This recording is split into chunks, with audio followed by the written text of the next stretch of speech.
el trabajo de esta comisión de interfaces, que este año está cumpliendo sus 10 años. Así que bienvenidos a todos en nombre de la facultad.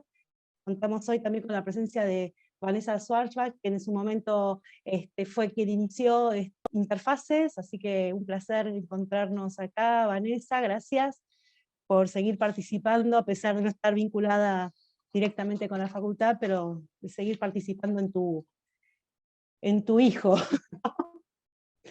Bueno, o en uno de tus hijos. Vamos a dar comienzo a esta comisión que se denomina Creatividad en el Aula, que agrupa unos trabajos que me parece que son muy interesantes. Ayer estuve coordinando una comisión presencial, ¿no? Se hizo un día presencial ayer, sobre temáticas vinculadas también a creatividad, así que vienen presentando unos trabajos muy, muy interesantes que esperamos seguir compartiendo. Así que vamos a comenzar con Andrea Carnicero y Germán Anido. Si están preparados, si quieren comenzar, los escuchamos. Hola. ¿Qué Sí, tal? ahora compartimos. ¿Cómo no?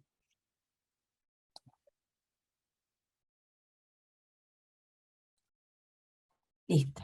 Bueno, se ve la presentación, ¿no es cierto? Perfecto. Buenísimo. Nosotros somos un grupo de la Facultad de Arquitectura y Urbanismo de la Universidad Nacional de La Plata.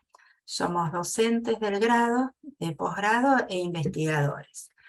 Este trabajo que presentamos es una hibridación entre el grado, que es el primer trabajo de primer año, o sea, recién llegaditos, y el grupo de investigación.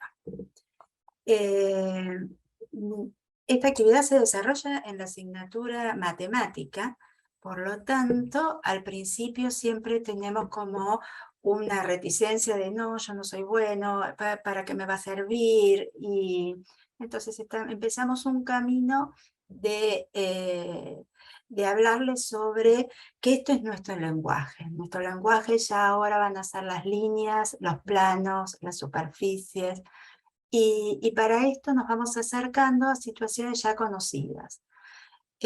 Una de estas cuestiones es un lenguaje muy preciso y por tanto necesitamos conocerlo.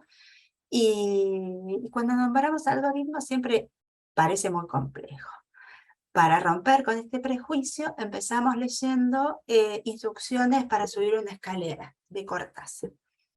A partir de ahí empezamos a ver a interpretar el cuento, hacer un diálogo sobre cuán exactas son o no son estas instrucciones y sobre cuál es la consecuencia de no ser exacta lo que nosotros ordenamos. Nosotros, como primer camino, comenzamos con este cuento. Después seguimos algo sin función, que para nosotros en arquitectura es fundamental, seguimos con el arte con John Lewis. John Lewis, para los que no lo conocen, es un autor que él no pinta, o que no pintaba, y solamente iban viajando de museo a museo las instrucciones. Entonces estas instrucciones son muy, muy cortitas, y a partir de ahí las tratamos de reproducir. Primero sin tener la imagen, para poder debatir otra vez qué habíamos entendido en estas pequeñas instrucciones, ¿no? A partir de esto, por ejemplo, replicamos estas instrucciones, que es la primera persona hace una línea y el resto trata de copiarlo. Algo que parece muy sencillo, de ser algo casi totalmente horizontal, empiezan a aparecer las curvas. Y en esa clase, por ejemplo, nosotros tomamos asistencia a partir de que cada uno que va llegando va replicando la línea del compañero o compañera. Este es como el primer paso para poder empezar directamente con nuestra propia sintaxis, la sintaxis de la geometría. A partir de piezas muy sencillas, como ven acá abajo, ¿no? De pequeños rectángulos, que si bien va cosiendo este trabajo los distintos temas, los rectángulos van a tener una proporción determinada, vamos a comenzar un trabajo exploratorio que una de las pocas consignas son que sea recorrible. Entonces en este momento estamos viendo transformaciones geométricas. Van a ir variando el tamaño, y también las posiciones, giros, traslaciones, homotesias, algo que a priori tendrían que haber visto en la escuela secundaria, pero que no todos lo llegaron a comprender y a aprender. Por lo tanto, acá empezamos netamente a hacer una aplicación en nuestra carrera. Estos trabajos, cada uno de los estudiantes empieza a debatirlo en su propio grupo para llegar a sus composiciones particulares, ¿no? Patrones, ritmos, series, generaciones, cuestiones que después van a ir retomando en la materia principal, que es la de arquitectura. Vamos viendo el proceso son con materiales totalmente simples y analógicos, porque estamos recién comenzando, ¿no? Ver cómo podemos trabajar distintos temas que van surgiendo más allá del trabajo práctico, como pueden ser el tema de la escala. Este se desarrolla a manera de esquizo, se desarrolla en una sola clase. Este tema hoy en día deriva en muchísimas situaciones a medida que va transcurriendo la carrera. Entonces, si bien no están lo suficientemente maduros o no tienen todas las herramientas como para seguir continuándolo, desde el grupo de investigación sí se trabaja para que al final de la cursada se retroalimente con lo elaborado por ya los investigadores de nuestro equipo. Simplemente para que sepan el potencial de estas nuevas formas de comunicarnos, de estas nuevas formas de pensar a partir de la geometría. Entonces, se van variando pequeñas situaciones, como por ejemplo, ya ese eje donde se estructuraba la composición, no es tan sencillo, empieza a hacerse curvo, y distintas pequeñas variaciones que van a ir modificando ya la idea un poco más compleja. Entonces, acá tenemos todo un proceso, ¿no?, de izquierda a derecha, donde comenzamos cercano con uno de los trabajos de los estudiantes de primer año para llegar a situaciones más complejas, modificándose ya conceptualmente cada una de esas piezas para generar distintos sistemas, ¿no? Estas manipulaciones algorítmicas o generativas, es importante que se aprendan en la facultad, pero que vayan entendiendo la lógica año a año para cuando ya estén a punto de egresar tengan todas las herramientas necesarias. Entonces acá empezamos a hacer distintas manipulaciones sobre las transformaciones, teniendo en cuenta las transformaciones que se dan en la materia y con algunas deformaciones o manipulaciones que nos permite el programa. En este caso se usó Grasshopper, esto es digital. Entonces ya las aristas empiezan a curvarse, los ejes generatrices empiezan a ser un poco más introvertidos, dar espacios de adentro y de afuera, no solo desde cada pieza, sino también desde el sistema en sí. Entonces se tuerce, se retuerce, se van cambiando, empiezan a haber llenos y vacíos de una proporción diferente, ¿no?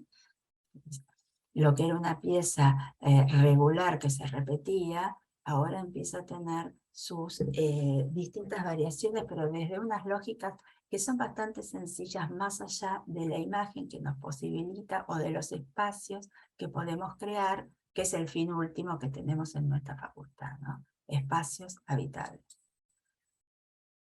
Hasta ahora veníamos sin ninguna función y sin ningún condicionamiento del exterior. Entonces nos parecía importante mostrarle cómo esa geometría puede dialogar con el entorno.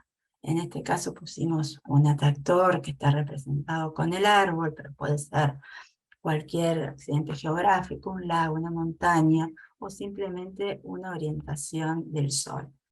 Y cómo responden esos sistemas con solo un cambio de algoritmo, ¿sí?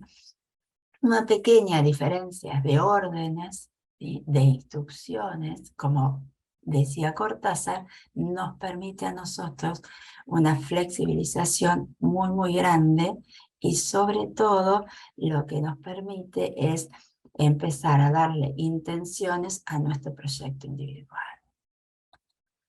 Entonces, más allá de esto y de que realmente recién están ingresando a la vida universitaria, nos parecía que tendríamos que sacudir un poco los programas que ya tenemos. Si bien nuestro programa es relativamente nuevo, porque está aceptado en la CONIAU, creo que hace un poco más de 10 años, muchas de las prácticas son exactamente iguales que cuando nosotros ingresamos a la facultad. Y nosotros estamos convencidos que hay situaciones epocales, situaciones proyectuales, situaciones de lenguaje, que es necesario que lo aprendan. ¿Es la única? No, claro que no, no es la única. El avance digital lo hace posible, pues si no era muy difícil. Si bien este tema está desde los 60, pero sí ahora los tenemos al alcance de la mano. Entonces nos parece interesante que desde el comienzo les demos la oportunidad, confiemos en que ellos pueden ir apropiándolo más allá de la complejidad final que pueden adquirir. Entonces lo que queríamos era compartirle esto, ¿no? El animarnos a probar, el confiar en ellos, que tienen la capacidad para apropiarse de cuestiones que quizás a los de nuestra generación les parezca difícil. Y bueno, era esto que queríamos compartirlo para poder empezar a dialogar, ¿no? Sobre complejidad y simpleza y las cuestiones de los lenguajes de acuerdo a cada profesión. Bueno, muchas gracias, Andrea.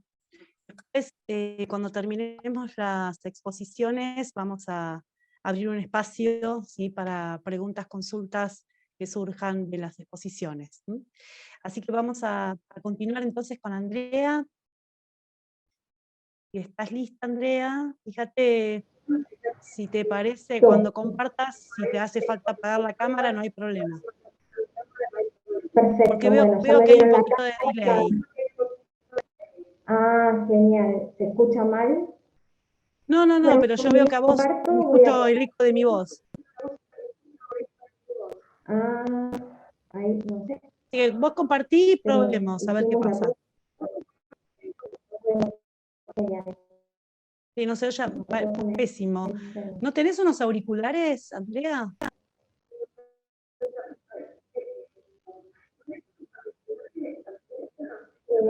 No, pero cuando hicimos la prueba estaba bien. O sea que sí, ¿quieren pasar con otra persona y yo voy a buscar unos auriculares? Sí, porque a lo mejor eso te lo soluciona. Mejor, por las dudas. Si dejas de compartir la pantalla, a ver si puedo yo. Ahí está. Seguimos entonces con Lorena y Herbert. Si están preparados, podemos seguir con ustedes. Muy bien, cordial saludo desde acá. ¿Cómo están? Muy bien, gracias. Estamos aquí felices de estar participando en este evento y bueno, muy contentos. Discúlpenme un segundito acá. Sí. Me activo, listo. Muy bien, voy a compartir pantalla y vamos a dar inicio entonces a esta presentación. Muy bien. Bueno, el proyecto social de formación que nosotros trabajamos acá en la Universidad Uniminuto, ¿sí? Está orientado básicamente al área de proyección social, y dentro de esa área nosotros manejamos un curso que se llama Práctica de Responsabilidad Social. En ese curso, nuestros estudiantes pues hacen unas actividades de campo, ¿sí? Como preparación y sensibilización a lo que es el tema de las prácticas sociales que ellos deben hacer desde los diferentes programas como preparación o como avance en su proceso de formación profesional. El proyecto que le presentamos hoy, ¿sí?, está relacionado con la economía solidaria, ¿sí? Y pues básicamente fue un ejercicio que se hizo en el corregimiento de Cujacal, en el municipio de Pasto.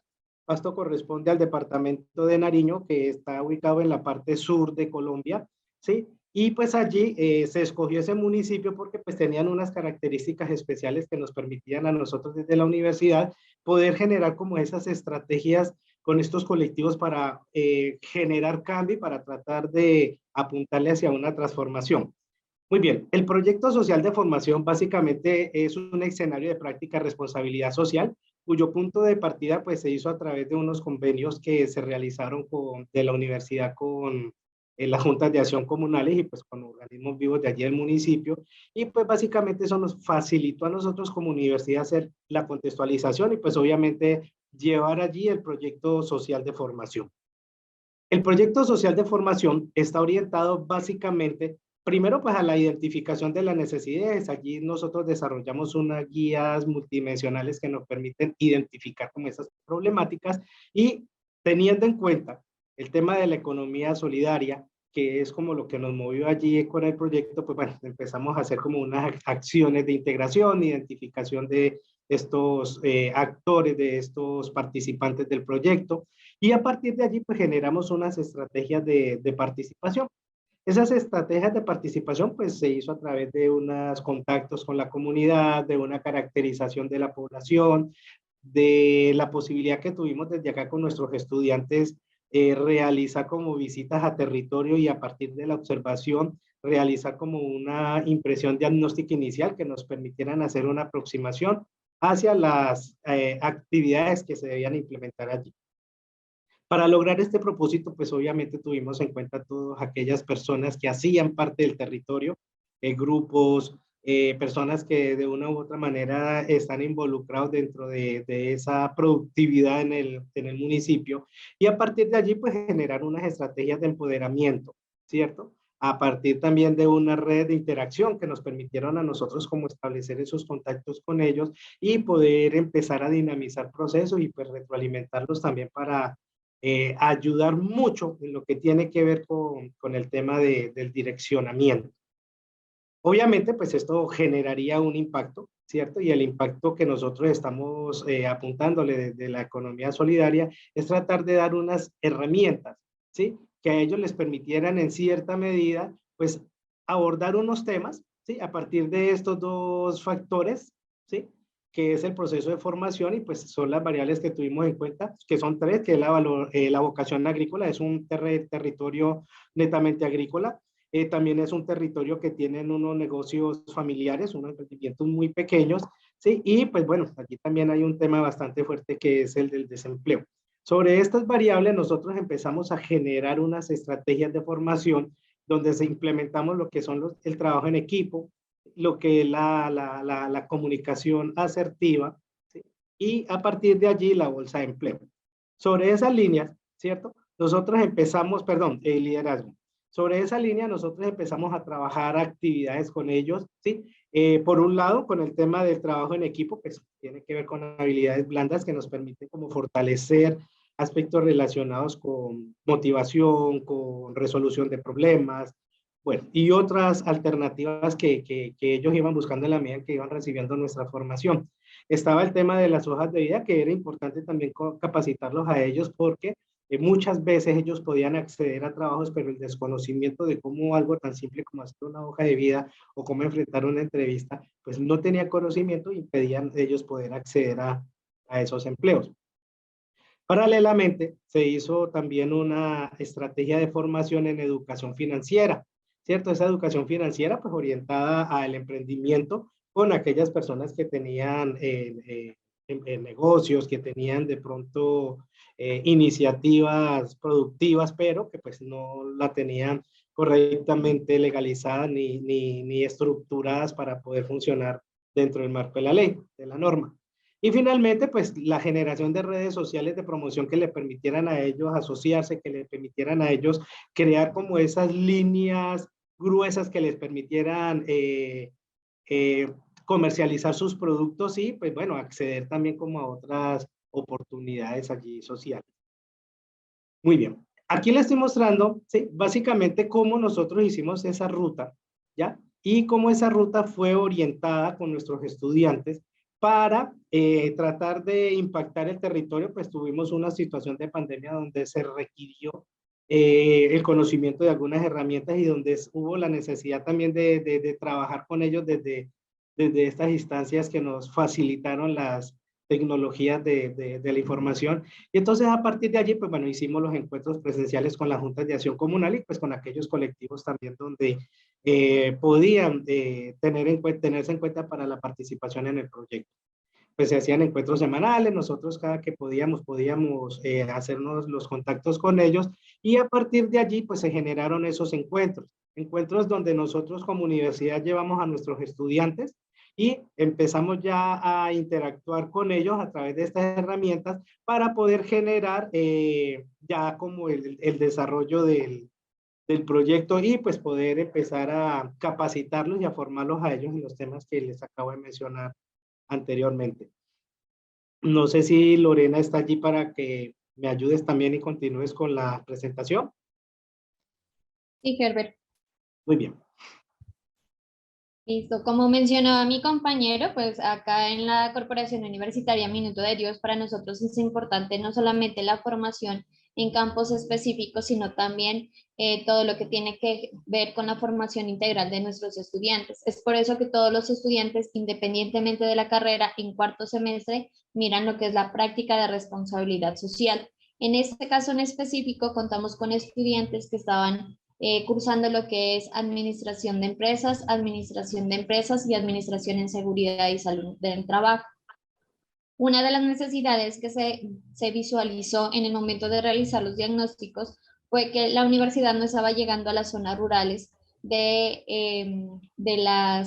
los departamentos o de los lugares o municipios en los que se encontraba la misma. Entonces, una de las estrategias de empezar a llegar con cualquier tipo de actividades y de proyectos era a través de la práctica de responsabilidad social, que como lo mencionaba Herbert, pues la idea es hacer una identificación de las principales necesidades que tenía la comunidad y a partir de un proceso de co-construcción mirar cuál sería el plan de trabajo en conjunto para que nuestros estudiantes también generen un proceso de formación con ellos mismos y también que puedan transmitirlos a las comunidades en unos temas muy puntuales que surgieron en los encuentros semanales que se estaban mencionando. Como es un territorio rural, pues digamos que todas las actividades estaban asociadas a la vocación agrícola y los pequeños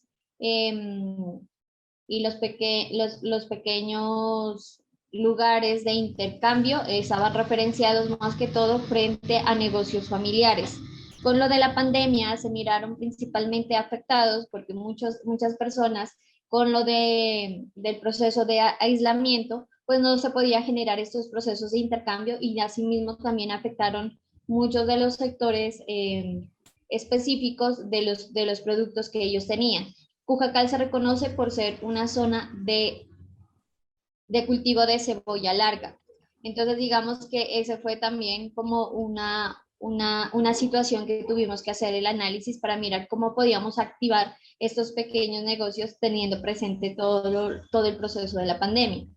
Y empezamos a generar como todo el proceso de fortalecimiento de las redes que ellos tenían para evitar los intermediarios y que ellos pudieran realmente enviar sus productos a puntos estratégicos donde podrían hacer la venta, pero sí mirábamos que había una deficiencia en el manejo de la información económica y financiera frente a los procesos que ellos realizaban.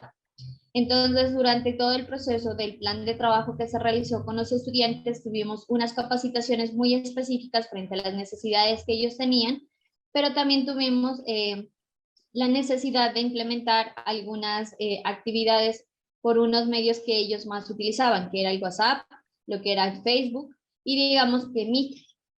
Entonces lo que hacíamos era hacer se convocaba a las personas que estaban interesadas en ese tema en específico y se realizaba todo un proceso de formación con un lenguaje que ellos pudieran comprender y entender como todas las dinámicas que tenía la educación económica y financiera frente a los productos y frente a las actividades que ellos realizaban. El otro tema que hacía referencia a lo que era bolsa de empleo y hoja de vida era porque cerca de Cujacal están llegando unas bodegas de grandes almacenes de cadena y estaban haciendo el requerimiento de que las personas que se contrataran en esos lugares sean de la zona, pero que ellos presentaban una de las dificultades era en el diligenciamiento de las hojas de vida, de la postulación de las mismas en las bolsas de empleo y también todos los procesos de entrevista de trabajo.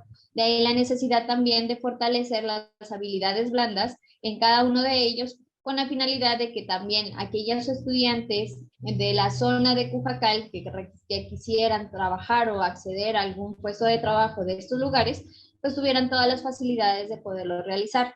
Y así se hizo como todo el proceso de formación, no solamente con unas necesidades específicas, sino generar como un proceso de transabilidad que hasta el momento seguimos trabajando, pero ya ahora no de forma virtual, sino de presencial, con la finalidad de empezar a generar como todo un proceso de red, no solamente de los que tienen ellos allá como campesinos, sino también cómo se integra la universidad en estos procesos y también ahora actualmente estamos generando ya unos procesos presenciales in situ y también relacionando a otras universidades con la finalidad que entre todos generemos realmente un fortalecimiento de ese tejido social. Aquí estamos mirando algunas evidencias de cómo se realizaron algunos procesos de formación teniendo en cuenta los requerimientos y digamos que el acceso que tenían ellos a la tecnología para poder hacer estos procesos de formación. ¿Qué buscábamos o qué buscamos con este proyecto? Es generar en las comunidades a las que nosotros llegamos todo un proceso de autonomía, pero también un proceso de corresponsabilidad, de que ellos se identifiquen como sujetos activos, políticos y que pueden incidir en su territorio y que se reconozcan ya como una comunidad autónoma, que se generen como todos los procesos de autogestión que permitan precisamente el empoderamiento de ellos y que todo esté enmarcado en las dinámicas del respeto, la experiencia local, porque ellos conocen su territorio, ellos tienen unos saberes que son supremamente importantes e interesantes del territorio, y como nosotros a partir de nuestro proceso académico también empezamos a articularnos con ellos y a reconocer esos conocimientos y también cómo podemos generar todo ese proceso de co-construcción que hemos venido desarrollando durante el proceso, no solamente de la práctica, sino también del encuentro con el otro. Y para nosotros es súper importante la cultura. Entonces la cultura nos permite precisamente mirar cómo son las dinámicas y entender las individualidades que tiene cada territorio. Y con eso queríamos dar a conocer como este pequeño ejercicio que nosotros lo venimos desarrollando ya hace un año, primero en pandemia, entonces era cómo nos pensamos trabajar en las comunidades desde la virtualidad, teniendo en cuenta que muchos no tienen acceso a computadores, que muchos no tienen acceso a internet, entonces sí ha sido como cómo se repiensa la academia frente a esos escenarios que no cuentan con los medios tecnológicos y nos exigen que la tecnología llegue. Entonces, eso ha sido un proceso súper interesante, empezar que nosotros nos adaptemos a las necesidades y a lo que tienen las comunidades para poder generar todos estos procesos de co-construcción. Muy bien. Muchísimas gracias, Herbert, Lorena. Muy interesante su presentación. Vamos a ver entonces, ahora sí, Andrea. Bueno, yo me presento, Andrea, me ven la cara, voy a compartir pantalla y apago para que se escuche mejor. ¿Sí? Perfecto, dale. ¿Cómo no? Así que veo la presentación. Ahí voy, ¿eh? Ahí voy.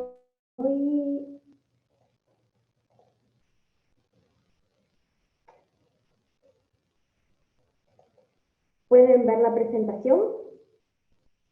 Sí. Perfecto, buenísimo. Yo voy a hablar de cómo la inteligencia emocional facilita la creatividad. Y me detengo acá un punto porque me parece que no le voy a llamar más inteligencia emocional, le voy a llamar educación emocional, porque si bien algunas personas lo sabemos o en principio lo intuimos que esto es de esta forma, esto es una educación que tenemos que tener sobre nuestras emociones para poder hacerlas jugar a nuestro favor. Y primero quiero hablar como es de la creatividad, saqué de la RAE en la definición de creatividad, y es la capacidad de facilitar o crear o inventar. Y a mí me gusta más otra definición, que es la forma diferente de mirar las cosas y si la desarrollamos nos sirve para tener buenas ideas y muchas ideas, y también para resolver muchos problemas más difíciles. Edward Bono hablaba del pensamiento lateral, y es la forma que tenemos de resolver las multiplicidad de formas que podemos dar de resolución a un mismo problema.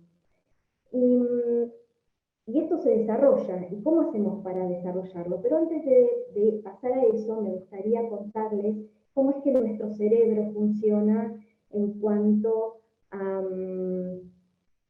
la creatividad. Bueno, en realidad, en cuanto a cómo funciona nuestro cerebro, básicamente, lo dividí en cuatro partes. En el cerebro el reptiliano, en el racional, en el límbico y el ejecutivo.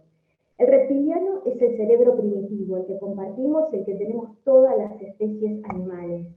Es el más fuerte, el más rápido, el que regula la intensidad de la respiración, el ritmo cardíaco, la respiración, y su función básica es la de mantenernos con vida, ¿no? Es la supervivencia. Cuando una gacela toma agua en un estanque y de repente siente un ruido, se para, se le acelera el corazón, se prepara para salir corriendo, y cuando ve que no era un león que la viene a comer, es otra cosa que hacía ruido, vuelve a relajar y vuelve a tomar agua. Bueno, esto es la reacción instantánea y es reactiva y es involuntaria y es inconsciente de este cerebro reptiliano. El otro cerebro que quiero contarles es el cerebro racional, y está en esta parte del cerebro y es generador, o sea, tiene algo de biología y algo de memoria. Acá se alojan las creencias, las memorias, las experiencias, todas estas cosas que podemos asociar en automático, como por ejemplo cruzar la calle, cerrar la puerta con llave, o sea, son cosas que tenemos aprendidas y que las hacemos inconscientemente. Acá juegan un papel fundamental las creencias que tienen que ver con lo cultural, con lo familiar, con mandatos, bueno, acá juegan todas estas cosas. Y hay un neurocientista que se llama Maite Gazzaniga, que descubrió que hay un área del cerebro que está en la parte izquierda que se llama el intérprete. Y este intérprete lo que hace es que cuando recibe información de afuera y la información no le cuadra, inventa una historia para que le cierre y pueda tenerla ahí, almacenada en este lugar donde hay biología y memoria. Acá el cerebro racional también es involuntario, es inconsciente y también es reactivo. Después viene el cerebro límbico. El cerebro límbico es como donde están alojadas las emociones, es donde está la amígdala y donde están alojadas todas las emociones. Las emociones son impulsos fisiológicos que nos preparan para la acción, ¿no? Si yo estoy triste, estoy más para ir para adentro; si estoy contento, estoy como con mucha energía; si tengo ira, tengo demasiada energía. O sea, son impulsos fisiológicos que nos preparan para la acción. El miedo también nos prepara para la acción.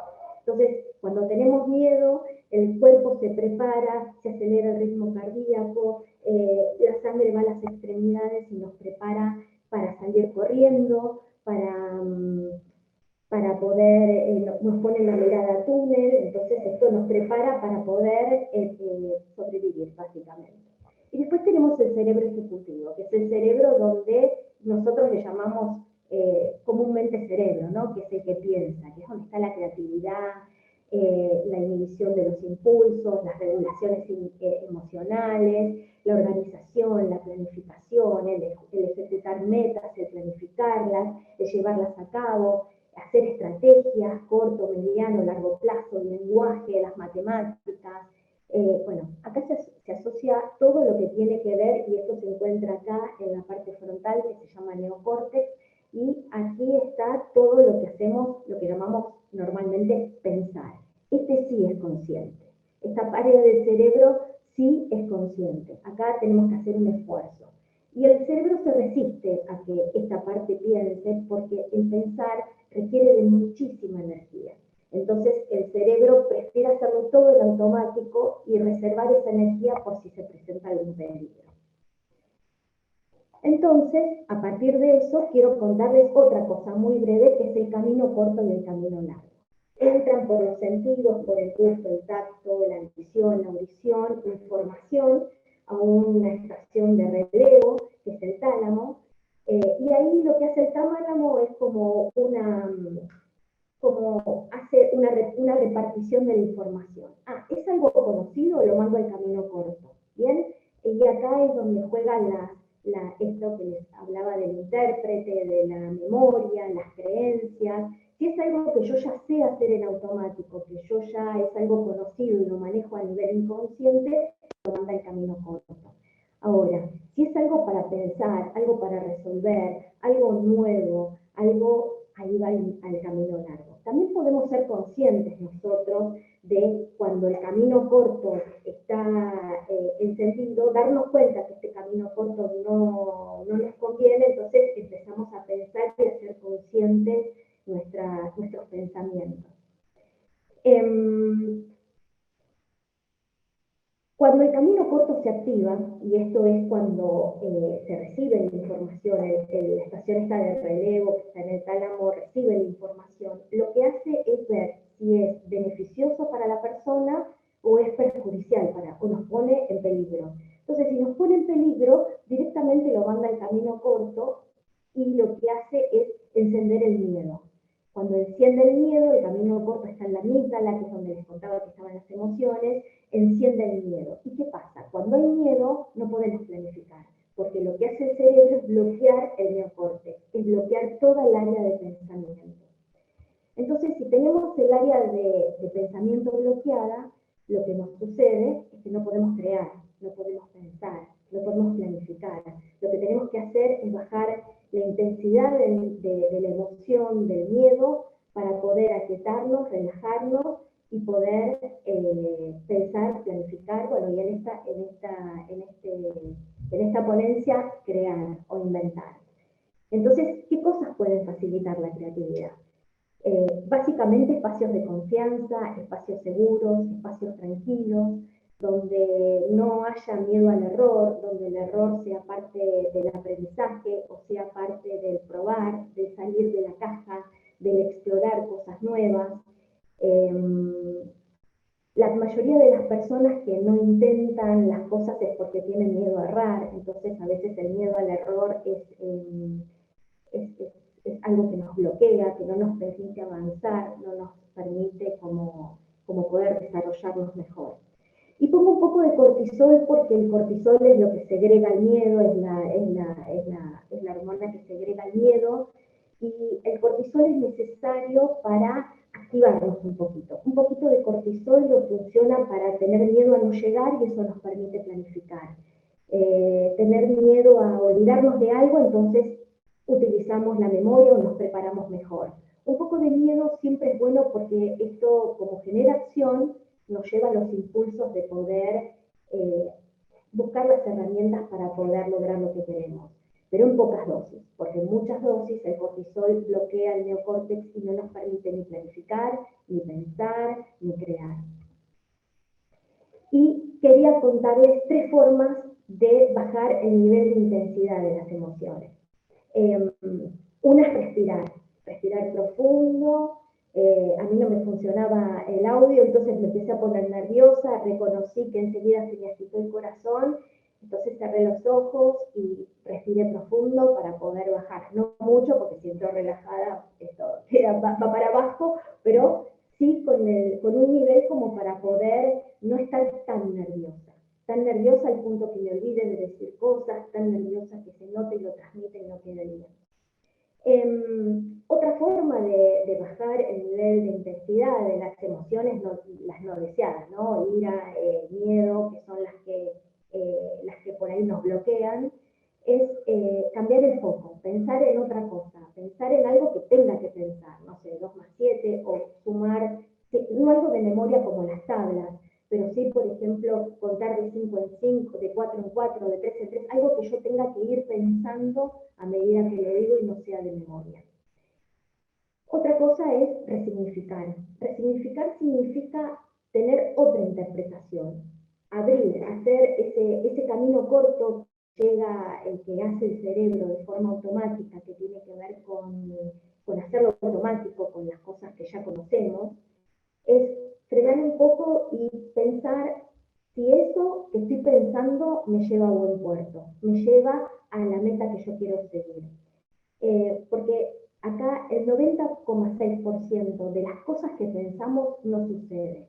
Entonces a veces pensamos que hay cosas que nos atormentan, nos ponen mal y nunca va a suceder eso.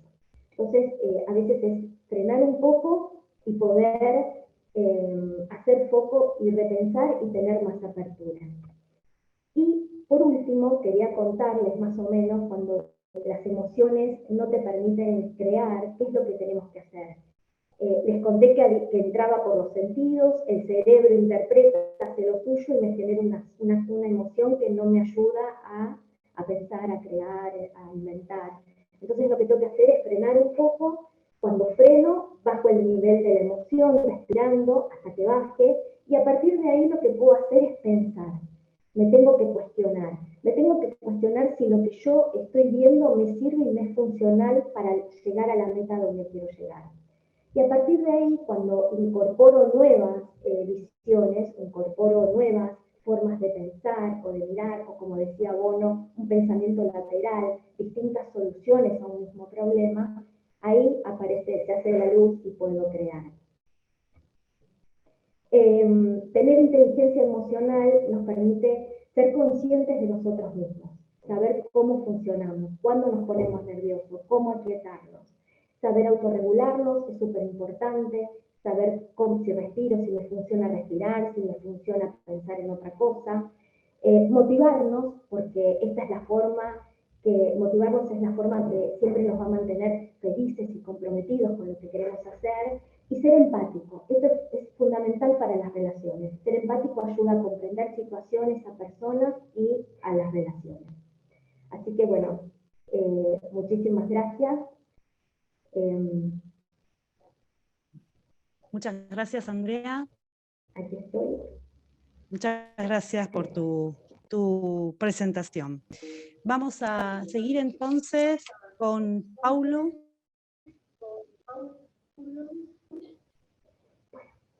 Paulo, bienvenido. Bom dia a todos. Buen día. Com permisso, eu vou falar em português. Ok. Ok. Bom, então vamos lá, deixa eu só compartilhar aqui.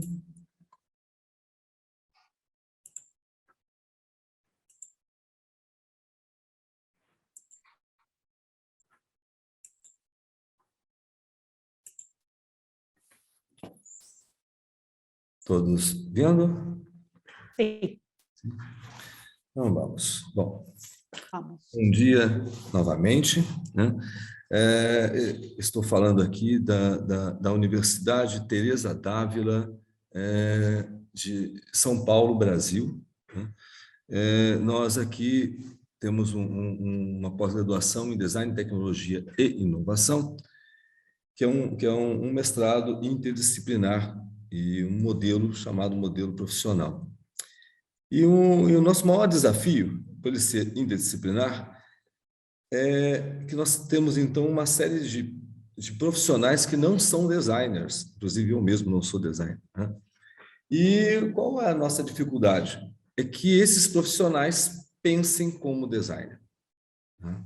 Então, para isso, nós seguimos aqui, nós temos um parque tecnológico e nós seguimos a metodologia do CDIO, e, ao mesmo tempo, nós embasamos toda uma pedagogia, um Pedagogic Experience Design, no Design Think, para que a gente possa, então, aprender e, ao mesmo tempo, ensinar os outros profissionais que não são designer como pensar o design, tá?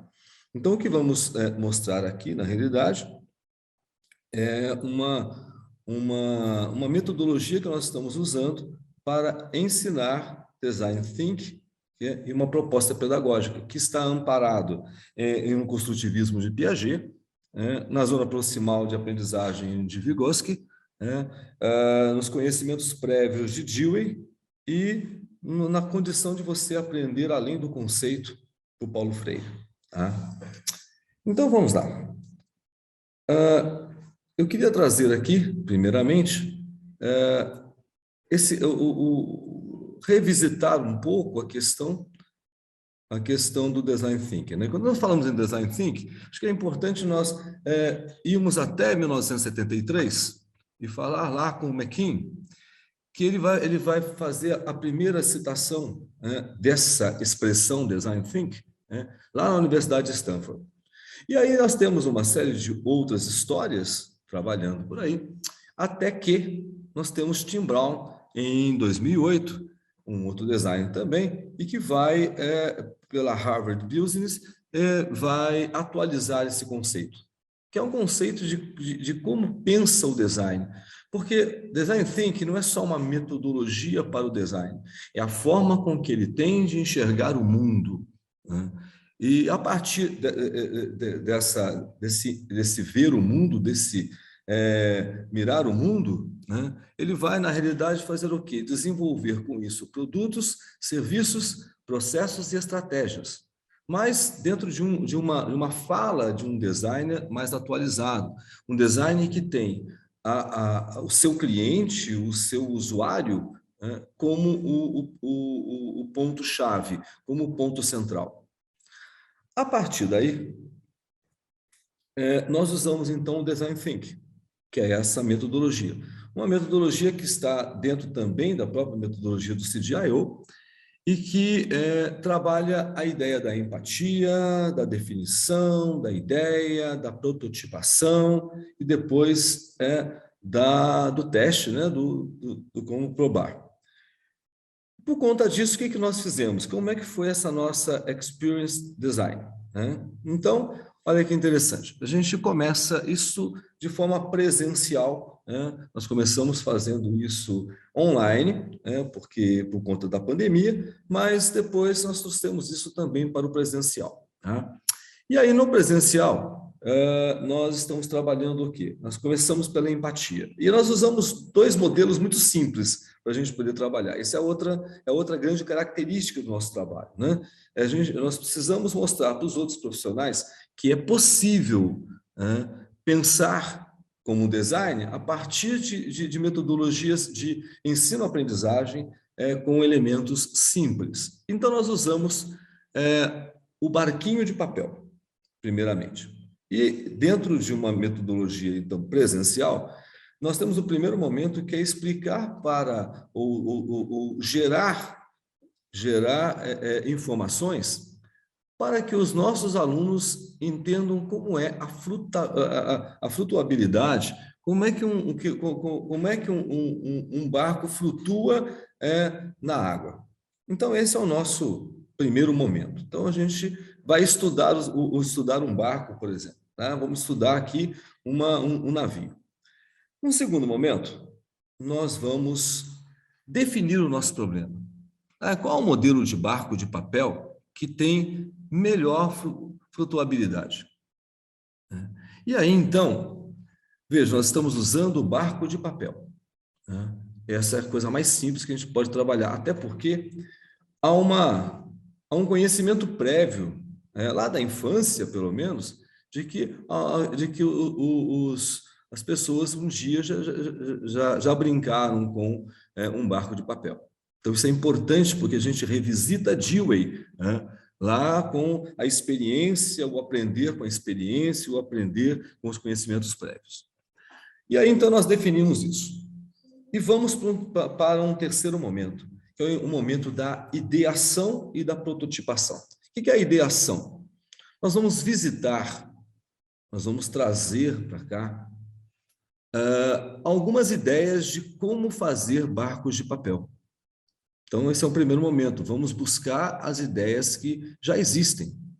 E, a partir daí, vamos aprender como fazer os barquinhos de papel e, mais importante, como é que nós vamos transformar essas ideias que já existem em ideias melhores, para melhorar a flutuabilidade desses barquinhos.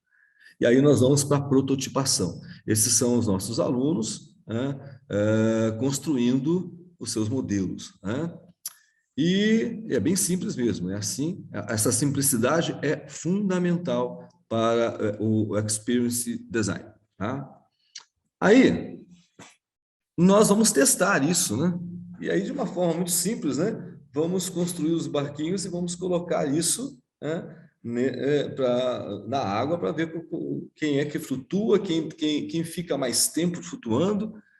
E com isso a gente constrói toda o nosso teste, né? o nosso provar.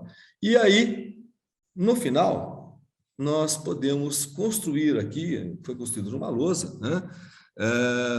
Nós podemos construir todo a nossa trilha de conhecimento, toda a nossa exposição de conhecimento, que era o momento ali de entender o objeto, definir qual seria o nosso problema, trabalhar a ideia e a prototipação, né? Aí nós testamos cada um deles e tivemos ali o melhor produto, né? Esse melhor produto foi aquele que era mais fácil de construir, o mais resistente à água e o que era mais o modelo que era mais comum, né? Proposto pela literatura. Bem, isso foi o presencial. Para uma próxima aula, nós criamos aqui o Flipped Classroom, que é, na realidade, o que nós chamamos aqui no Brasil de aula invertida. Isto é, esse é aquele momento em que eles vão levar aqui para casa uma proposta, e a proposta para que eles trabalhassem ali na empatia. Nós vamos trabalhar agora com um outro modelo, que é o avião de papel, né? E esse avião de papel, nós alimentamos esses nossos alunos com as informações, né? A ideia é que a gente tenha aqui a proposta de que eles possam entender como é esse avião de papel, como é que ele funciona, né?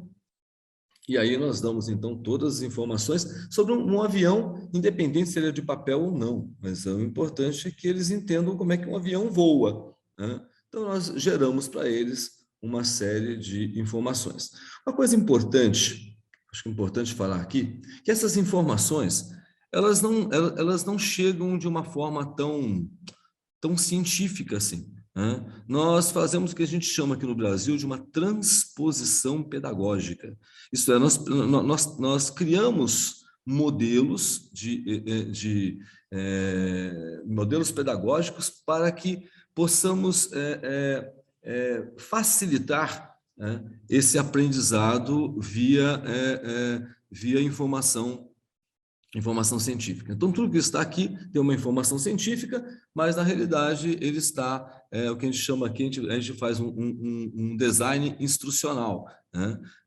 Para que ele possa, então, ser melhor aprendido. Para a nossa definição, nós definimos exatamente isso, né? Qual seria a melhor inovação?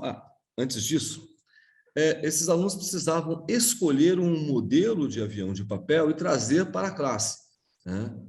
Então, ele ia trazer para a próxima classe. O que ele faz, então? Só que a nossa pergunta é assim: qual é a melhor inovação que se pode fazer para que um avião possa voar ou mais longe, ou voar por mais tempo, né? E aí a gente ainda diz para ele, ainda dá uma dica para ele, né? A gente chama a atenção que as asas precisam ser bem aerodinâmicas, a forma com que você vai arremessar esse avião também tem que ter uma aerodinâmica, e, enfim, as informações que nós havíamos trabalhado anteriormente. Então, tudo isso, ele chega na classe, ele chega na sala de aula, né, com isso já pré-determinado. E aí nós vamos para a ideação, né? E cada grupo de trabalho ou cada aluno vai desenvolver, então, o modelo que ele trouxe, né? E nós vamos prototipar, vamos criar o modelo e vamos testar. E aí nós testamos aqui mesmo na instituição, né? Em vários lugares da instituição, ou numa área aberta ou numa área mais fechada, mas vamos então, aqui nós temos nossos alunos arremessando os aviões e nós estamos medindo a distância com que eles conseguiram fazer o voo, né? E aí é interessante que no final nós prototipamos isso também na sala de aula, e aí esse é um outro modelo de lousa também, um outro modelo de quadro, onde nós podemos, ele é diferente desse, né? Esse daqui, por exemplo, anterior, ele tinha um outro tipo de construção, esse novo tem um outro tipo de construção também. E com isso a gente consegue mostrar quem foi o primeiro lugar, o segundo, o terceiro, inclusive houve uma premiação também, né, para o primeiro, segundo e terceiro lugar, e o mais importante, nós estamos aqui destacando quais foram as inovações que foram feitas naqueles modelos originais, nos modelos que eram similares lá na ideação, para que eles então pudessem voar melhor. Tá? E isso foi feito tanto para o mestrado, como também no curso de design, que também nós temos aqui. Esses são os alunos, os nossos alunos que participaram da nossa aula teste, da nossa última aula teste, né? E aí é um pouco disso que temos para apresentar. Gracias, hein? Muchísimas gracias, Paulo. Ahí. Perfecto, muchas gracias. Seguimos ahora con Vanessa. ¿Estás lista? Estoy acá. Vale, Vanessa. ¿Me escuchan bien? Perfecto. Sí. Bueno, genial. Bueno, un poco la idea es compartir la propuesta del ticket de salida. No sé si en términos generales alguno de los que componen la comisión lo usan. Así que bueno, les voy a contar un poco por qué lo implemento en todas mis clases, bajo, digamos, qué propuesta, y después les cuento un poco qué es lo que tenemos como devolución de los estudiantes cuando implementamos los tickets de salida. Esperen que busco la presentación. Ahora sí. Bien. ¿Pueden ver? No, todavía, ¿no? Todavía está cargando, Vanessa. Ahí está, bien. Bueno. Bueno, acá era un poco quién soy Vanessa Schwarbach, especialista en entornos virtuales del aprendizaje, licenciada en Relaciones Públicas, dirijo el Departamento de Relaciones Institucionales de la Universidad KS y el programa KS en la Escuela, que lo que promueve son todas acciones académicas preuniversitarias. Así que bueno, mi idea como profesora también de la Diplomatura de Innovación de la Universidad y profesora del Instituto Privado de la Cámara Argentina de Comercio y capacitadora para docentes y equipos de gestión, un poco la idea es compartir esta estrategia, que para mí es una estrategia muy potente y que me permite, además de evaluar a mis estudiantes, retroalimentar este proceso de enseñanza-aprendizaje. ¿Qué es un ticket de salida? El ticket de salida puntualmente es una estrategia de evaluación formativa, o sea que forma parte del proceso, ¿sí? De ver cómo está aprendiendo ese alumno, que nos permite obtener una respuesta para hacer una revisión objetiva de la comprensión de la clase. Lo vamos a hacer siempre al final, y la clave es que es una propuesta que no puede durar más de 5 minutos, ¿no? Esta creación de este ticket de salida para los estudiantes. Ahora, ¿por qué implemento este ticket de salida? El ticket de salida lo implemento en estos últimos 5 minutos de clase, es sumamente importante para promover la metacognición, esto de poder pensar sobre nuestro propio aprendizaje, ¿no? Poder reflexionar sobre cómo hemos aprendido, sobre qué conocimos, cuáles son nuestros pensamientos frente a las propuestas nuevas. Obviamente que promover el protagonismo y autonomía del estudiante nos permite saber y que ellos realmente sientan que la clase no se termina hasta no saber realmente qué se llevan de ese encuentro que tuvimos, y sobre todo saber, digamos, también que ellos son autónomos en este proceso, ¿no? Que ellos tienen que ser responsables y poder pensar sobre este proceso de enseñanza, ¿no? Tener un feedback, ¿no? También como proceso de autoevaluación y coevaluación, ¿no? De ellos hacia nosotros, autoevaluación de ellos para ver en qué situación se encuentran frente al aprendizaje, y para nosotros saber realmente si ellos han aprendido o se llevan aquello que nosotros queremos que se lleven de la clase.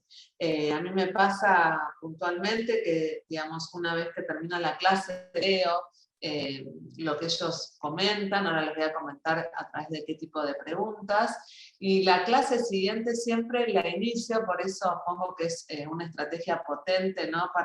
Para luego que sea el punto de partida de lo que está por venir, porque en la siguiente clase siempre tomo sus reflexiones para retomar algún tema, para ver algo que no haya quedado claro, para poder reforzar algo que sí está como aprendido y poder hacer preguntas como más concretas. Y bueno, tiene que ver con conocer el nivel de adquisición de los contenidos y conocer las dificultades, ¿no? También, porque ellos van a empezar a entender que este espacio es para decir, bueno, sí, la verdad, me quedo pensando en esto y no lo entendí, o me gustaría reforzar tal tema, o creo que todavía no estoy preparado para este contenido nuevo que estamos trabajando. Bueno, como les decía, saber sus opiniones y promover la autoevaluación y dar un tiempo de introspección, ¿no? Esta cuestión de que a veces es como que termina la clase, pasa en el colegio, suena el timbre, bueno, terminó la hora, estamos en la facultad dando un contenido o en un encuentro virtual dando un contenido y bueno, nos despedimos, bueno, chau, chau, y terminó la clase. Bueno, la idea es tomar esto como parte, ¿no? De una rutina y que antes de terminar la clase siempre podamos tener un tiempo de introspección, un tiempo para encontrarnos con nosotros mismos y que los estudiantes se encuentren con ellos mismos en esta cuestión de ¿qué me llevo hoy de la clase? ¿No? ¿Qué aprendí hoy de la clase?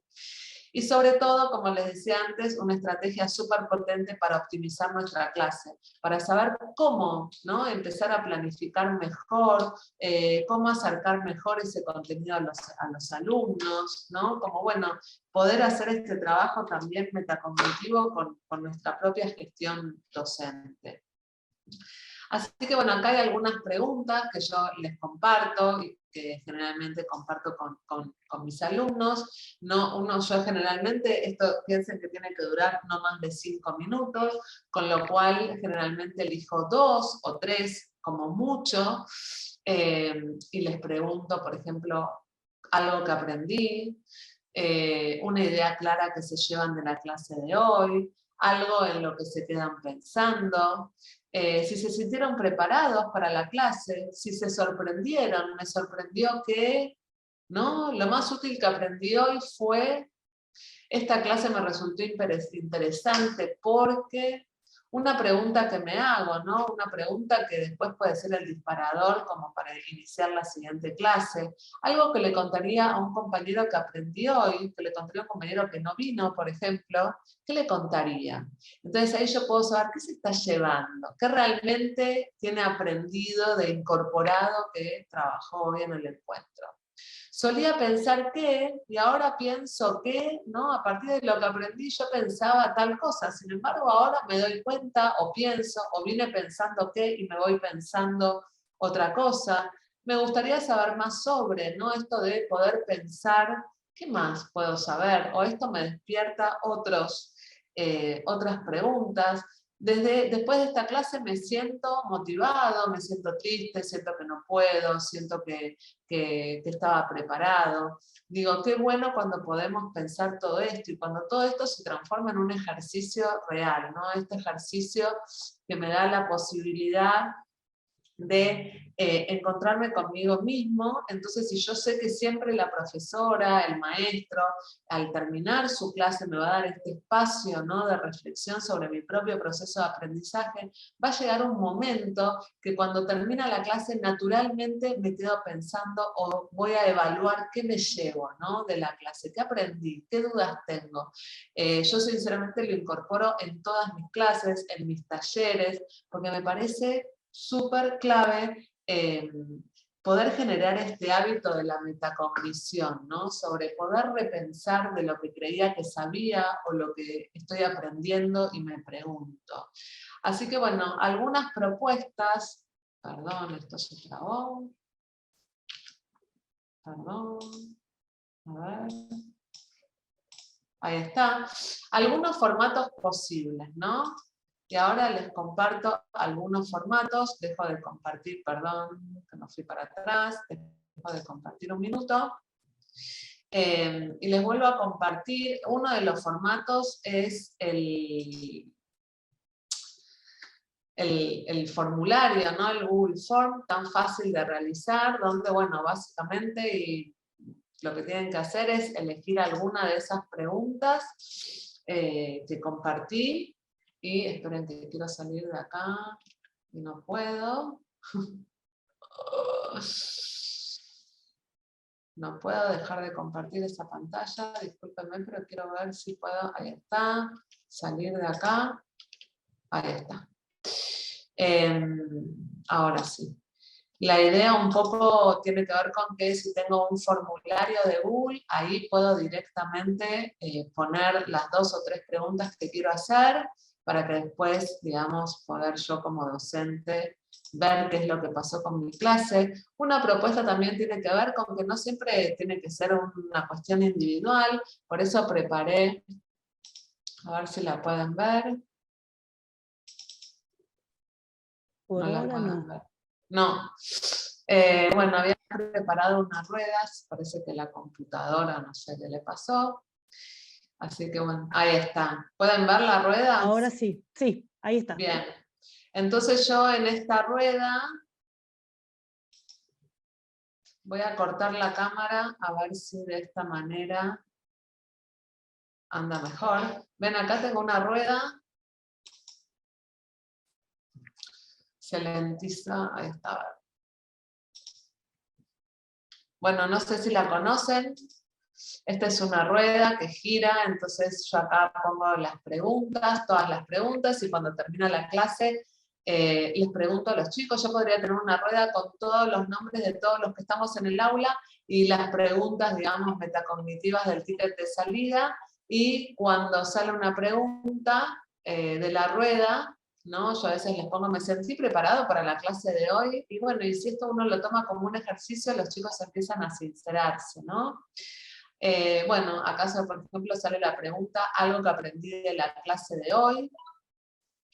Ahí sale la pregunta, algo que aprendí de la clase de hoy. Entonces le pregunto si alguien quiere compartir algo que haya aprendido, o podemos hacer un muro en el aula con post-it, donde si esta es la pregunta que todos tienen que responder y la clase es presencial, tengan que poner su post-it en la cartelera, ¿no? Bueno, un poco la propuesta tiene que ver con generar diferentes estrategias para compartir estas preguntas, ya sea a través de un Google Form, una rueda, puede ser a través de, como les decía, una gran cartelera de reflexión metacognitiva, o donde nosotros ahí ponemos nuestros tickets, o tener los tickets impresos, ¿no? Y a partir de estos tickets impresos, los chicos tengan que completar estos tickets y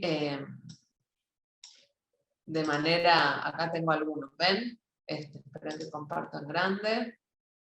Acá está la rueda, está el Google Form, hay un ticket que está impreso, por ejemplo, que tiene que describir en 140 caracteres qué le pareció la clase de hoy, no como una evaluación hacia el docente, sino qué se lleva hoy de la clase. Otra propuesta tiene que ver con esto que les decía, que puede ser una cartelera, puede ser un muro virtual, un Padlet, pero la idea es que ellos puedan pensar sobre qué es lo que pasó.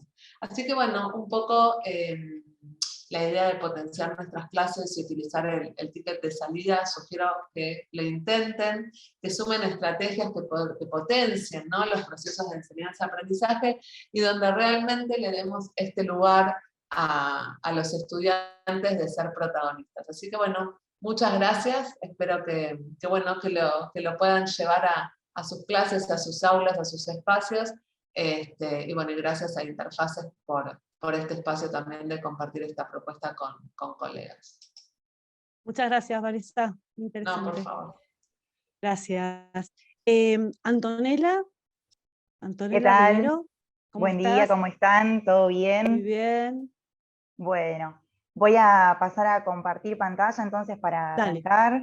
¿Cómo no? Me presento, mi nombre es Antonella Rivero, soy profesora en Historia, y bueno, en el día de hoy voy a compartir una propuesta de una experiencia que llevé adelante con mis estudiantes este año, que es un breakout histórico en mi caso. Y bueno, como veo que somos bastante docentes, cada uno lo va a poder trasladar después a su área, esa es la idea, y obviamente que espero sugerencias de mejora y más ideas. Igual ahí ya me fui anotando algunas cuestiones que compartieron los colegas antes.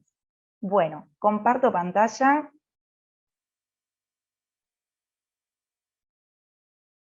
Vamos a presentar.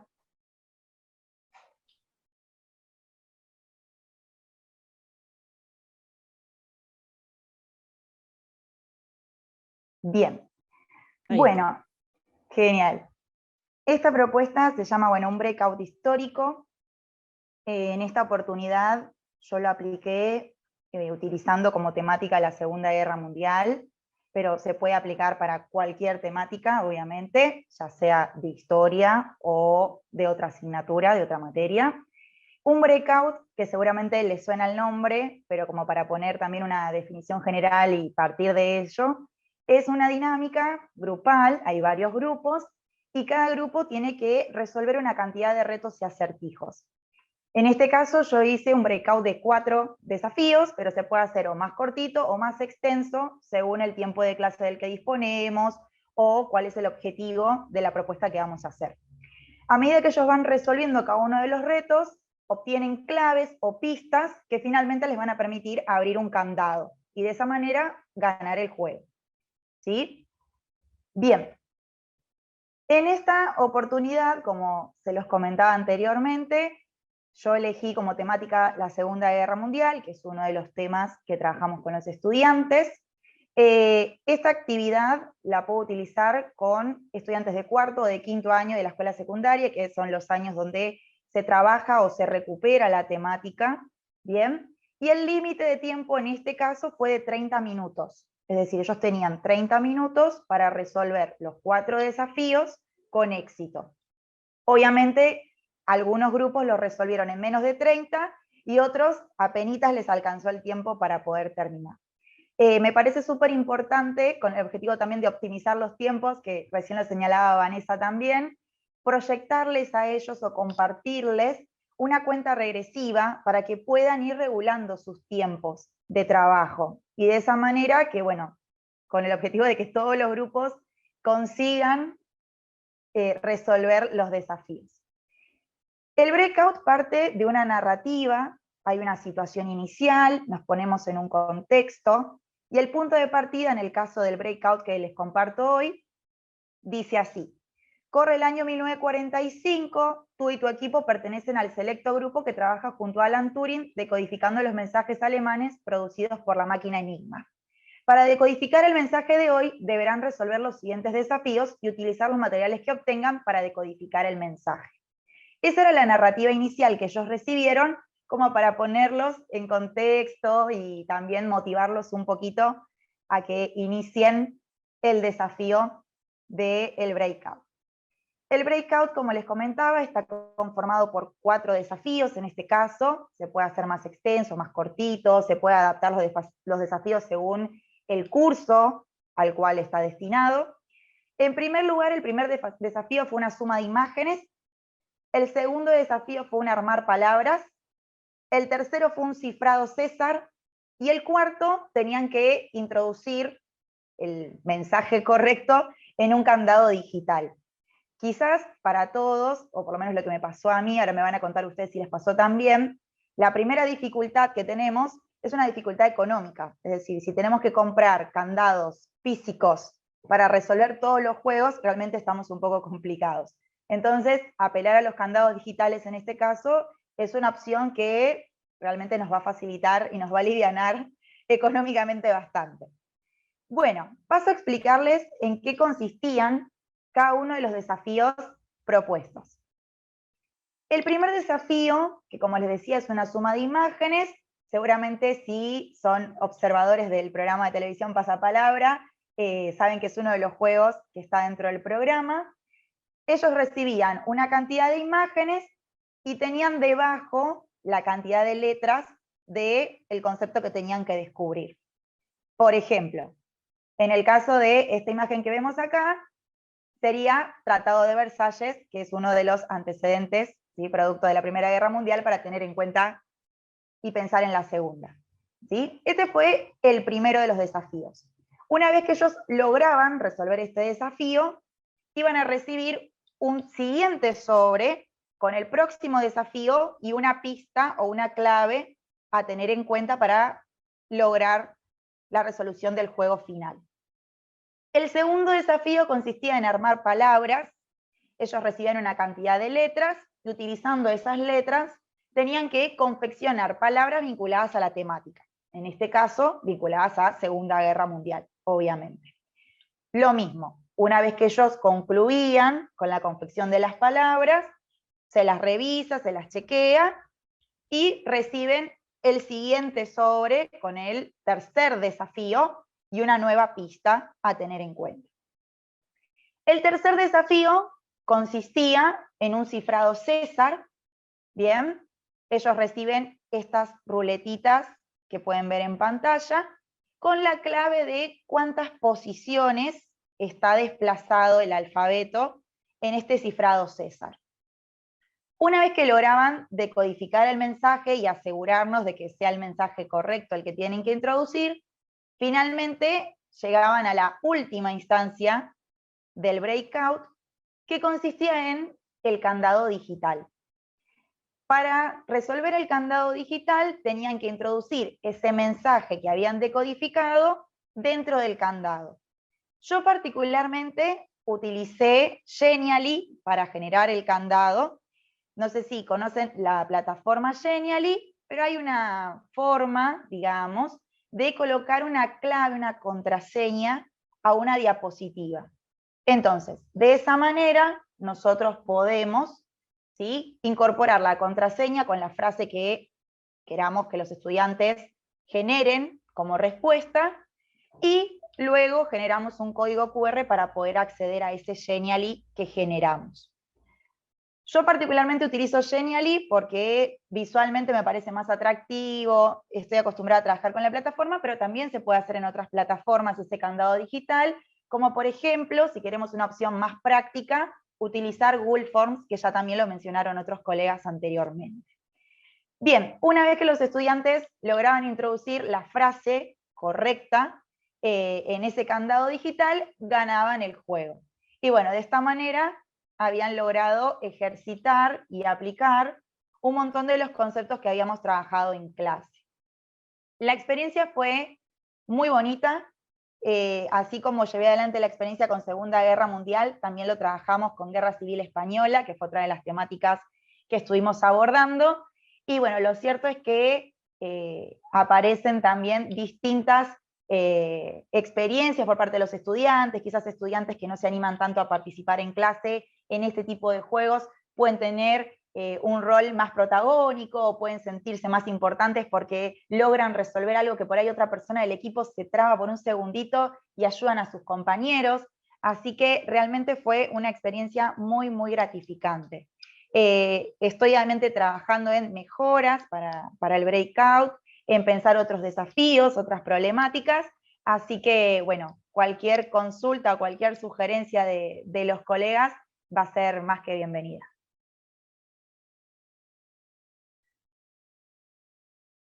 Muchísimas gracias, Antonella. Interesante tu propuesta, la verdad que me parece súper creativa. Creo que María Paz, si no llegó a conectarse Sonia. No, Mercedes, Sonia no se perfecto. conectó. Bueno, muy bien. Entonces, a los que estuvieron exponiendo les voy a pedir que activen sus cámaras, y si alguien quiere hacer alguna pregunta, alguna consulta a alguno de los expositores, abro este espacio para seguir compartiendo. Si alguien quiere hacer alguna pregunta.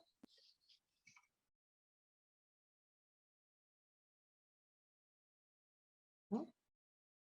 A mí me gustaría saber, Vanessa, más allá de estos resultados que vos obtenés, ¿no? A partir de estos tickets de salida, ¿no? ¿Qué cambios impulsaron, ¿no? En tu quehacer, digamos, el hecho de contar con esta retroalimentación de los alumnos? A ver, Mercedes, mira, básicamente lo que encontré de los chicos, primero es que empieza a ver como esto que yo decía, ¿no? Esto de sentirse realmente protagonistas. Primero porque yo generalmente suelo poner, ¿estabas preparado para la clase de hoy? Sobre todo cuando empiezan los cuatrimestres, ¿no? Cuando uno dice, bueno, tienen que leer el material, ¿no? Y yo todas las clases, bueno, también arranco tal vez con algún juego o arranco directamente con cuestiones que quedan de sus tickets de salida. Y ellos empiezan a sentir como esta necesidad, primero de estar preparados para las clases, ¿no?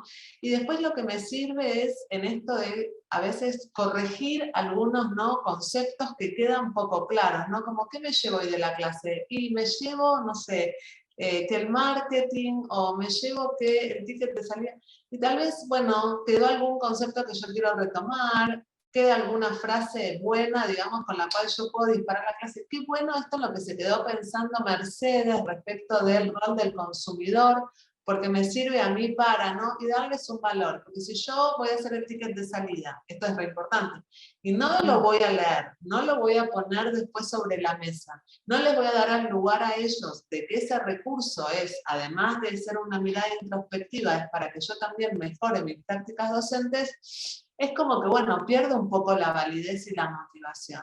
Pero yo realmente los invito a que lo hagan, sobre todo porque esos últimos 5 minutos de las clases muchas veces queda, bueno, alguna pregunta, hoy, bueno, está el que ya se empieza a preparar para irse al recreo, o está el que ya está como desconectándose, y para mí ese ticket de salida, yo doy clases también en la universidad, a ver, en mis clases incluso virtuales, son la salida, para mí es el presente del alumno, yo lo habilito un tiempo y lo cierro, ¿no? Cuando es un Google Form, o digamos si lo hago grupal, no.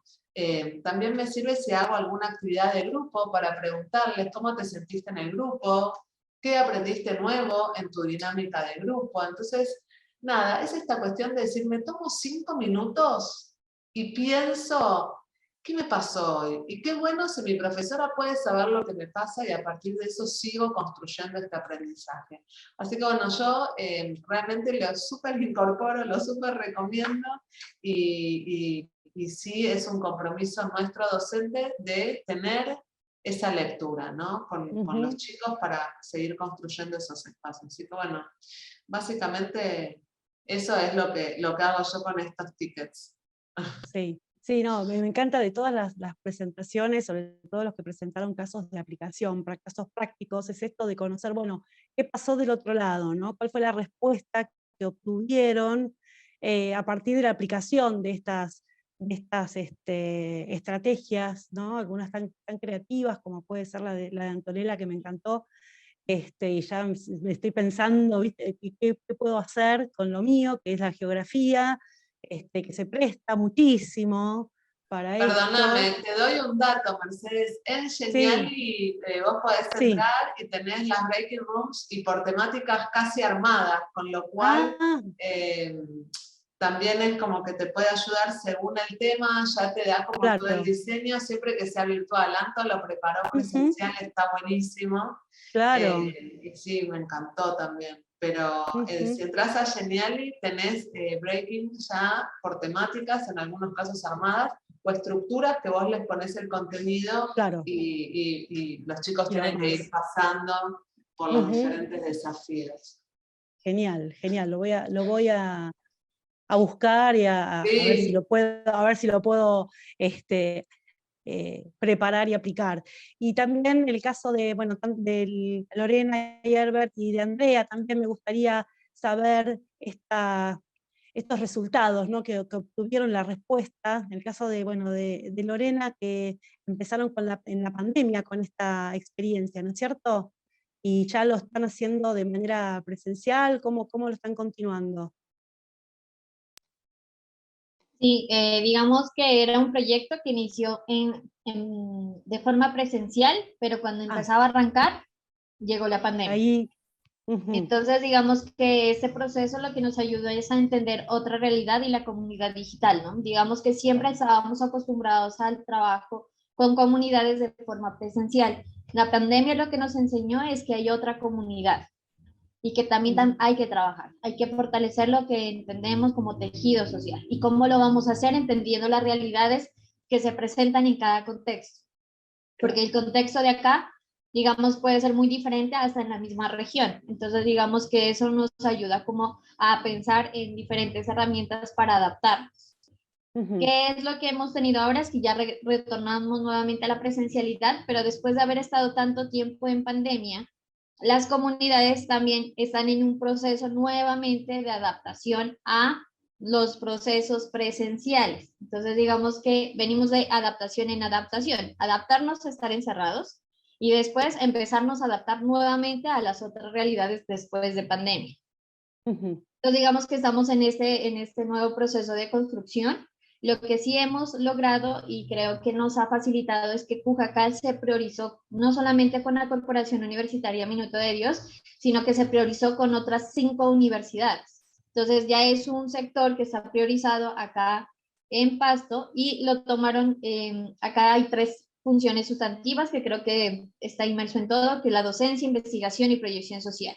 Entonces las universidades de proyección social se unieron en conjunto, miraron y realizaron el diagnóstico que se presenta en Cujacal, uno de los corregimientos, y la comuna 3, que está aledaña al corregimiento, y se priorizó ya esta comunidad para hacer intervención articulada entre universidades y entre las comunidades, entendiendo los diferentes contextos que se puede presentar en ese mismo territorio. Claro. Digamos que lo que se ha logrado con este proceso es precisamente cómo generamos procesos de co-construcción entre la universidad, pero no solamente como para levantamiento de información, aplicación de instrumentos, sino realmente para generar y gestar procesos de co-construcción y reconocimiento del otro a través de la academia. Y digamos que estamos en este proceso y mirar cómo entre las mismas universidades empezamos a articularnos para empezar a trabajar en un mismo territorio. Digamos que eso creo que es uno de los resultados más grandes que se ha logrado, es precisamente el empezar a entender la co-construcción. Y la segunda aprendizaje es cómo nos adaptamos a los territorios después de la pandemia, ¿sí? Entonces, digamos, hay muchas situaciones en las habilidades blandas, muchas sensaciones, muchas emociones que se dieron en la pandemia, que también cuando tú vas a territorios se empiezan a sentir. Entonces, ¿cómo volvemos a deconstruir y a reconstruir todo lo que entendemos como el tejido social? Y también empezamos a validar las comunidades digitales y las comunidades que están en estos medios que de verdad enriquecen y potencian todos estos procesos de reconocimiento del otro. Digamos que para nosotros eso ha sido supremamente importante. Y aquí en este espacio creo que nosotros no solamente validamos la experiencia, sino que aprendemos de otras experiencias que nos permiten enriquecer lo que nosotros hacemos en nuestro diario vivir y comprender otras realidades que también podrían darse en algún lugar en el que nosotros nos encontramos. Por ejemplo, el de las herramientas digitales que siempre se nos exigía cuando las comunidades no lo tenían. Entonces, casos de que tenían un solo celular y todos trabajaban y todos tenían el mismo dispositivo, entonces nos permiten entender cómo nosotros nos adaptamos a esas realidades con las exigencias que nos hacen a diario. Entonces, esos espacios lo que nos permiten es, hay otras posibilidades, hay otras formas, hay otras miradas, ¿por qué no nos repensamos siempre cómo llegar al otro? Entonces, creo que esos espacios nos permiten precisamente enriquecer los procesos que nosotros tenemos, y yo me llevo de cada uno ya como un tip importante que lo puedo aplicar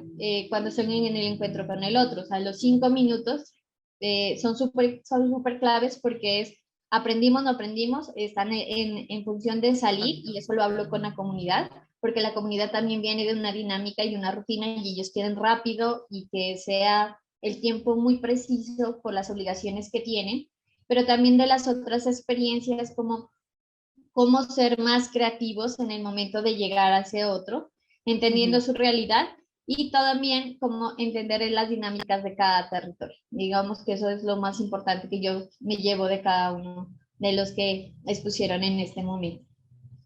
Muchas gracias, Lorena, por hacer esta síntesis también, ¿no? La verdad que me sacaste el trabajo.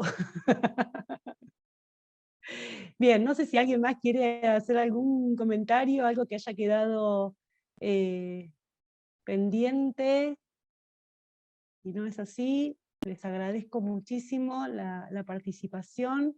Quería hacer Sí, cómo no, Lorena, dale. Sí, y esa sí, era sí, la sí. posibilidad de tener los contactos de los compañeros. Lo que pasa es que a veces uno quisiera hacer como una profundidad en cada uno de los temas, y entonces para hasta mirar la grabación y todo, pues nos demoramos. Sí, si entonces, les parece, en el chat podemos poner los correos, si les parece, así los copian y también sí saben que pueden después facilitarnos las presentaciones, porque digamos que las presentaciones nos ayudan como a enmarcarnos en qué tema teníamos cada uno y podemos hacer la profundización del mismo.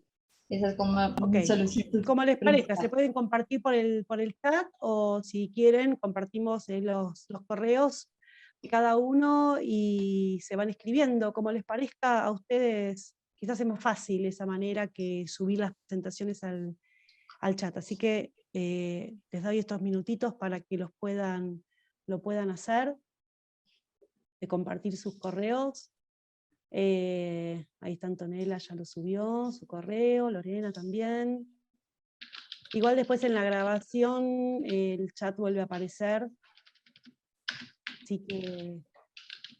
Mercedes, aprovecho estos minutitos mientras van dejando sus contactos para recordarles que van a poder descargar su certificado a través de la web de Interfaces a partir del 10 de octubre, y la grabación de esta comisión va a estar disponible en nuestro canal de YouTube Conferencias DC a partir del 31 de octubre.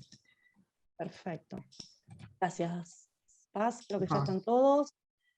Así que, bueno, los invito a seguir participando de las comisiones de hoy y las de mañana, que mañana son las últimas comisiones, así que todos tienen acceso a la agenda, que también se las compartió Paz. Así que nos seguimos viendo este año, por lo menos virtualmente. Esperemos que el año que viene la presencialidad gane a la virtualidad y nos podamos encontrar en la facultad. Así que muchísimas gracias a todos por la participación y gracias por traer sus propuestas a nuestro congreso. Gracias.